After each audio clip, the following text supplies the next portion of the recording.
Hello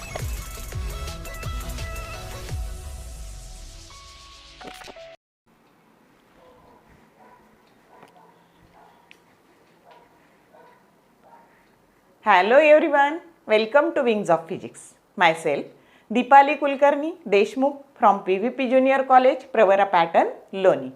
We will continue our series, PYQ series, and today's chapter is Units and Measurement. And PYQ are from 2022 to 2019. If you observe this 4 question paper carefully, you will observe that in 2022, there are 4 questions based on this topic. In 2021, 3 questions are there. And in 2020 also 3 questions are there. And in 2019, 3 questions are there. Means this chapter is very easy, and so don't take it lightly. Take it seriously. And for that purpose, what you have to do? Observe this PYQ carefully and study it well. Okay, let us start. In 2022, the first question. What is the question? The dimensions. What are the dimensions? M raised to 1, L raised to 1, T raised to minus 2 and A raised to minus 2 belongs to the. This dimension belongs to the which physical quantity? Options are given to you. First one, electric permittivity. B option, that is magnetic flux. C option, self-inductance. And D option, magnetic permeability. Then, the electric permittivity, that is having dimension. The electric permittivity, that is nothing but epsilon naught. And its dimensions are M raised to minus 1, L raised to minus 3, T raised to 4 and A raised to 2. And therefore, first option A is not there. Then second option, magnetic flux. Magnetic flux, that is having dimension M raised to 1, L raised to 2, T raised to minus 2 and A raised to minus 1. Means again, this dimension, that is not a dimension of electric flux. Then the self-inductance, option C is self-inductance. Then self-inductance, that is having dimension M raised to 1, L raised to 2, T raised to minus 2 and A raised to minus 2.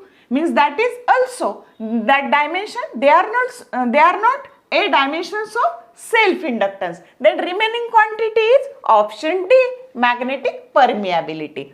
Then we know that force per unit length. If there are the 2 conductors, these are the 2 conductors carrying current I1 and I2 and they are separated by distance A, at that time the force per unit length, that is given by formula mu 0 I1 I2 divided by twice pi A.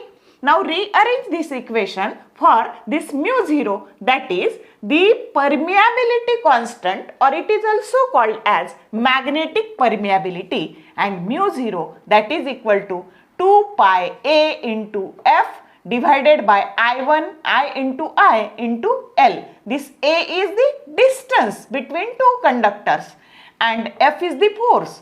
I, that is the current into current, and L, that is the length. Now substitute the distance. A is the distance, that is L raised to 1. The force is having dimension M raised to 1, L raised to 1, T raised to minus 2.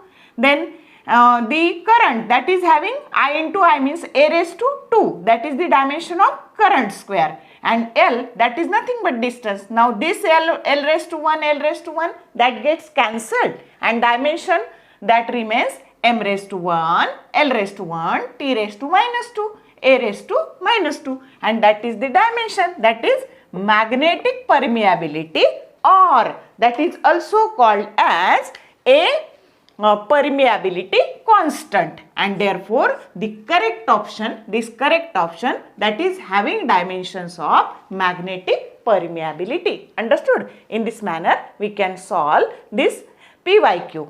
Okay. Then second one, that is very easy one. Plane angle and solid angle have option A both units and dimension. we know that the plane angle and solid angle, they have no dimension, but they have unit, radian and steradian. Okay, then the both units and dimension means they are not having dimension. Okay, units but no dimension. Then third option, dimensions but no unit, and no unit, no dimension. We know that these two, they having no dimension but they are having unit, and therefore correct option is B option.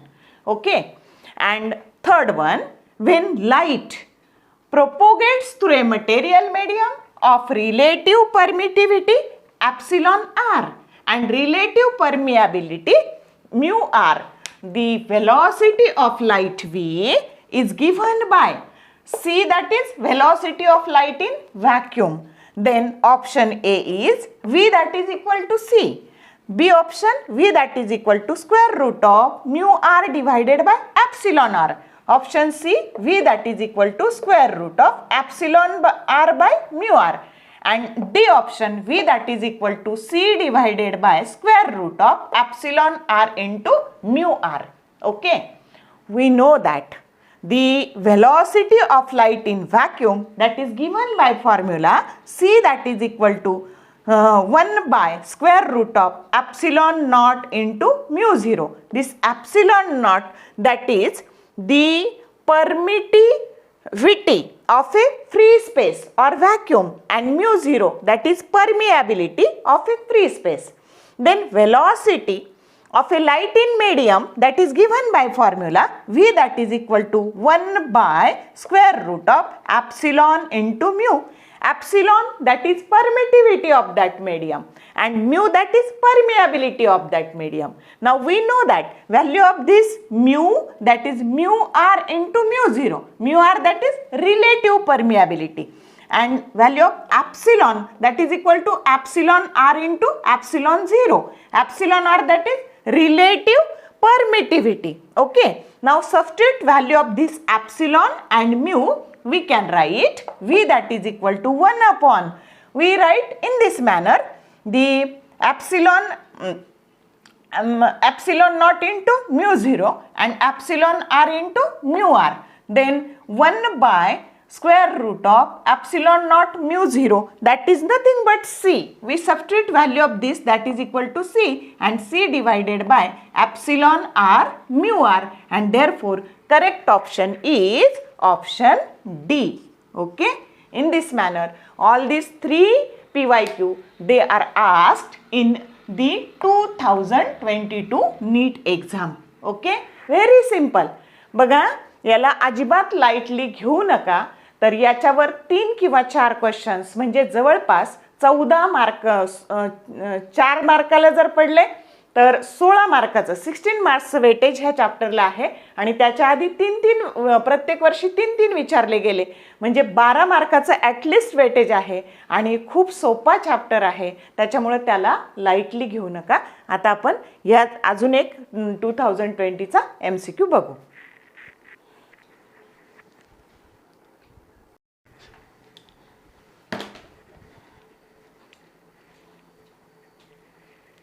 Next, number 4, match list 1 and list 2. List 1, A is gravitational constant capital G, B is gravitational potential energy, C is gravitational potential, and D is gravitational intensity, and the dimensions are given in this manner. Okay, now we have to match the pairs. We know that gravitational constants, that is having dimension m raised to -1, l raised to 3, t raised to -2, and therefore that is having option second option. Then gravitational potential energy, formula for gravitational potential energy minus gmm divided by r plus h. Then if we substitute the dimension, we will get the dimension of this gravitational potential energy m raised to 1, l raised to 2, t raised to -2, and therefore the option is fourth option. Therefore B is matched with this fourth option. Then gravitational potential, that is minus w divided by m, and therefore if we substitute